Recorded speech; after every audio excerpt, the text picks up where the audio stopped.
नमस्कार, मैं हूं विवेक और आप देख रहे हैं आपकी आवाज़।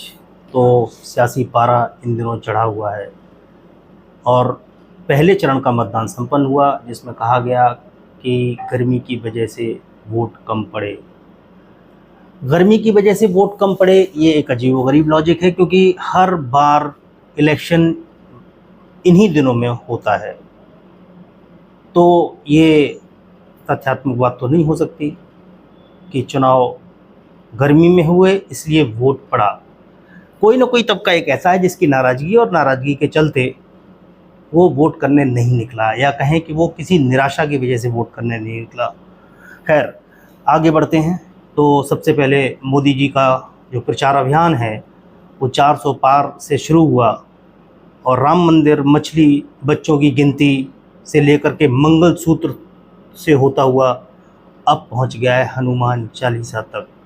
जी हाँ, आज प्रधानमंत्री जी ने एक रैली में हनुमान चालीसा का जिक्र किया। कर्नाटक में हनुमान चालीसा पढ़ने की वजह से किसी की हत्या कर दी गई और ये खबर नहीं दिखाई गई। मोदी जी के अनुसार सारा मीडिया मैनेज होता है। मेनस्ट्रीम मीडिया में जो भी खबरें चलती हैं वो केवल और केवल बीजेपी और मोदी जी और बीजेपी के नेताओं के इर्द गिर्द घूमती हैं, और फिर ये कहना कि ये खबर नहीं दिखाई गई प्रधानमंत्री जी के द्वारा, अजीब व गरीब बात है। खैर, आगे बढ़ते हैं। 26 तारीख को दूसरे चरण का चुनाव है। 26 तारीख में जिन सीटों पर चुनाव होने जा रहा है उस पर अगर बात करें तो एक सीट ऐसी है जिस पे बीजेपी ने एक दांव खेला, और वो भी दांव धर्म का दांव। मेरठ से बीजेपी ने अरुण गोविल को अपना प्रत्याशी बनाया। अरुण गोविल वही हैं जो रामायण सीरियल में राम का किरदार जिन्होंने निभाया, और राम की छवि उस समय लोगों ने देखी, और जहाँ जहाँ अरुण गोविल जी जाते थे लोग उनकी आरती उतारते थे और उनकी पूजा करते थे, राम का अवतार या राम मान करके, क्योंकि राम का किरदार उन्होंने निभाया। क्या वो जादू इस बार चल पाएगा? कम से कम सर्वे के आंकड़े तो ऐसा नहीं कहते। एक सर्वे के अनुसार, जिसकी पहले भी हम लोग बात कर चुके हैं, उसके अनुसार ये कहा गया कि इस चुनाव में राम मंदिर और हिंदुत्व कोई मुद्दा नहीं है। लोगों के लिए मुद्दा है बेरोजगारी और महंगाई, ये सबसे बड़ा मुद्दा है।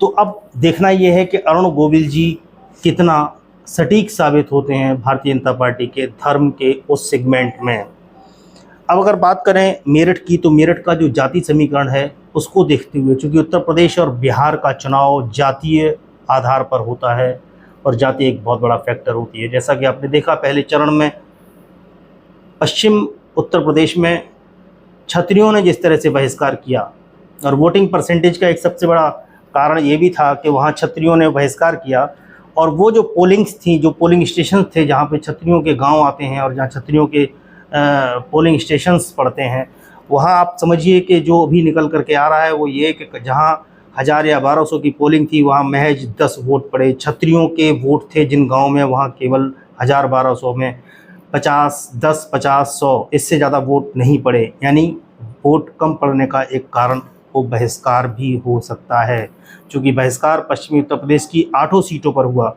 और ये आंकड़े हर जगह लगभग देखने में आए हैं। लेकिन यहाँ सबसे बड़ा फैक्टर अगर मेरठ की बात करें तो बहन मायावती हैं। जी हाँ, बहन जी को एक समय में कहा जाता था कि वो बीजेपी की बी टीम है। इस तरह से भी लोगों ने कुछ प्रचार करने का प्रयास किया, लेकिन इस चुनाव में बहन जी ने साबित कर दिया कि वो केवल इंडिया का ही नहीं, एनडीए का भी नुकसान कर रही हैं, और एनडीए का बड़ा नुकसान कर रही हैं, क्योंकि बहन जी पिछले चुनाव में समाजवादी पार्टी के साथ मिलकर के लड़ी।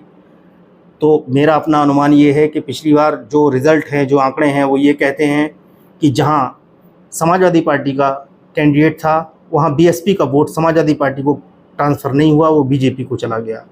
जहाँ बीएसपी का कैंडिडेट था वहाँ बीएसपी का वोट, एसपी का वोट बीएसपी को ट्रांसफ़र नहीं हुआ और वो चला गया भारतीय जनता पार्टी को।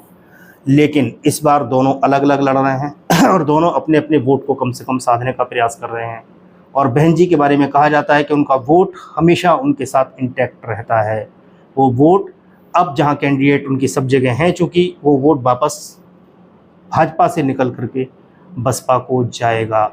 ये भाजपा के लिए एक चिंता का विषय है। लेकिन इससे भी बड़ा चिंता का विषय ये है कि जिस तरह से बहन जी ने अपने प्रत्याशियों की घोषणा की, उसने भाजपा की मुश्किलें और बढ़ा दी हैं। जैसे अपन मेरठ की बात करते हैं, तो मेरठ का जो जातीय समीकरण है उसमें अगर हम बात करें तो गुर्जर उसमें 60,000 हैं, त्यागी 60,000 हैं, ठाकुर 50,000 हैं, सैनी 50,000 हैं, कश्यप 45,000 हैं और सिख समुदाय की वहाँ आबादी 30,000 के आसपास है। सबसे बड़ी चीज़ एक ये है कि मेरठ की सीट पर मुस्लिम और दलित मतदाता जो हैं वो दोनों मिलाकर के 9 लाख वोट होता है। सबसे बड़ा चंक है ये 9 लाख वोट का। वैश्य 2.5 लाख हैं, ब्राह्मण 70,000 हैं और जाट 60,000 हैं। लेकिन बहन जी ने यहाँ एक दांव चल दिया। दांव ये चल दिया कि वहाँ उन्होंने देवव्रत त्यागी को अपना प्रत्याशी बनाया है, जबकि त्यागी वोट हमेशा माना जाता है कि वो भारतीय जनता पार्टी का वोट है और बहुतायत में और भी पार्टियों को जाता है, लेकिन बहुतायत में वो वोट भारतीय जनता पार्टी को जाता है। तो बहन जी की तरफ से घोषित प्रत्याशी देवव्रत त्यागी अगर वहाँ वोट काटते हैं तो इसका नुकसान भी भारतीय जनता पार्टी को होगा। यहीं पर अगर बहन जी की पॉलिटिक्स को देखें तो उस हिसाब से उनको इस समीकरण में उतारना चाहिए था किसी मुस्लिम को या दलित को। अगर मुस्लिम और दलित को वो उतारती तो दलित के साथ मुस्लिम मिलकर के वो जीतने की स्थिति में हो सकती थी, लेकिन यहाँ इन्होंने एक नया दांव चला और वहाँ त्यागी प्रत्याशी अपना बनाया, देवव्रत त्यागी को प्रत्याशी बनाया।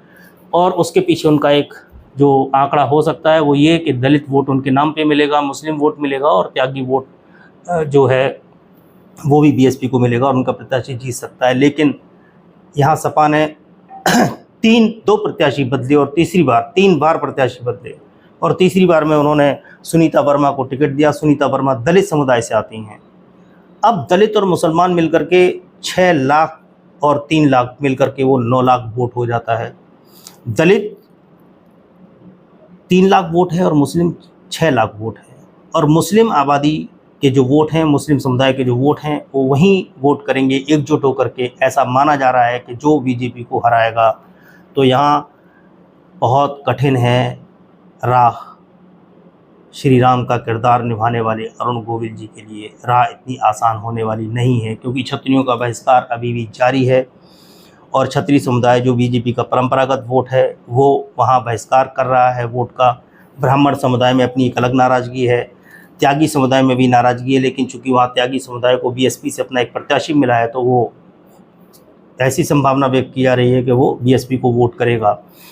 तो यहाँ बड़ा दिलचस्प होगा ये देखना और भारतीय जनता पार्टी के लिए बड़ी मुश्किल है। अब भारतीय जनता पार्टी ने एक नारा दिया था 370 पार, अब उसको उन्हें बदल लेना चाहिए। 370 पार की जगह उनको कर लेना चाहिए 369 पार, क्योंकि एक उन्होंने सीट ज़बरदस्ती जीत ही ली। सूरत में बीजेपी के मुकेश दलाल निर्विरोध निर्वाचित हो गए हैं। उसका कारण ये है कि वहाँ कांग्रेस के प्रत्याशी का पर्चा खारिज हो गया। पर्चा कैसे खारिज हुआ ये खबरें आप तक पहुँची गई होंगी, लेकिन यहाँ एक समझने वाली सबसे बड़ी बात है वो ये कि भारतीय जनता पार्टी ने अकेला प्रयास सूरत में ही नहीं किया। उन्होंने इससे पहले खजुराहो में इंडिया गठबंधन ने ये सीट समाजवादी पार्टी को दी थी। समाजवादी पार्टी ने मीरा यादव को वहाँ प्रत्याशी बनाया था और भारतीय जनता पार्टी ने मीरा यादव का पर्चा खारिज करवा दिया। यानी जो 2 बड़े पार्टियां हैं जिनके आमने सामने का मुकाबला होता है, इंडिया और एनडीए का मतलब वहाँ बीजेपी था। बीजेपी के प्रत्याशी के सामने जो मजबूत प्रत्याशी इंडिया का हो सकता था मीरा यादव, उनका पर्चा खारिज करा दिया और उनको लगा कि राह बहुत आसान हो गई। लेकिन इंडिया ने एक चाल चली और इंडिया गठबंधन ने वहाँ किसी निर्दलीय प्रत्याशी को अपना समर्थन दे करके और इंडिया का प्रत्याशी घोषित कर दिया।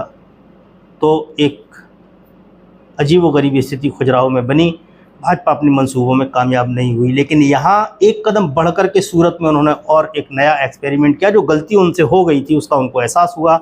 खजुराहो में उन्होंने जो नीचे के कैंडिडेट्स थे उनको छोड़ दिया था, लेकिन सूरत में उन्होंने केवल कांग्रेस के प्रत्याशी का पर्चा खारिज नहीं करवाया, वहाँ जो निर्दलीय प्रत्याशी थे उनके भी पर्चे कैंसिल करा दिए, उनके भी नामांकन रद्द करा दिए। अब इंडिया गठबंधन के लिए वहाँ कोई जगह नहीं छोड़ी भारतीय जनता पार्टी ने। इसकी क्रोनोलॉजी समझिए कि जहाँ खजुराहो में उनसे गलती हुई कि उन्होंने एक ऑप्शन छोड़ा, इंडिया ने अपना कैंडिडेट, अगर उनका पर्चा खारिज हुआ दूसरे को कैंडिडेट बना दिया। लेकिन यहाँ उससे सीख लेते हुए सूरत में उन्होंने वहाँ कोई ऑप्शन ही नहीं छोड़ा। इस तरह से एनडीए 370 पार करने के मंसूबे पाले हुए हैं। क्या ये मंसूबे सफल होंगे ये आने वाले वक्त में पता चलेगा। जैसे जैसे और चरणों के चुनाव होंगे परिदृश्य साफ होगा, पता चलेगा ऊंट किस करवट बैठता है। आज के लिए इतना ही, फिर मिलेंगे अगले वीडियो में। तब तक के लिए नमस्कार।